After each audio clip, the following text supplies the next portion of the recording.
கடையிலேருந்து புதினா கீரை வாங்கிட்டு வந்தாங்க. அதில் வேறாக இருக்குது கொஞ்சம். அதை அப்படியே நெட்டு வச்சுட்டு வந்துருங்க. அதுக்கப்புறம் அதை கொஞ்சம் நெட்டு வைக்கிறேன், அதை க்ளீன் பண்ணிட்டு. புதினா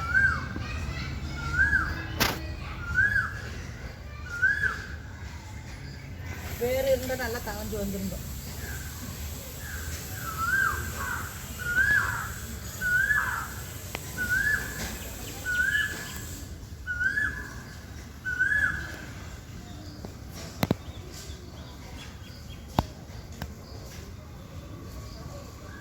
அவ்வளோதான், நல்லா க்ளீனாக வந்துடும்.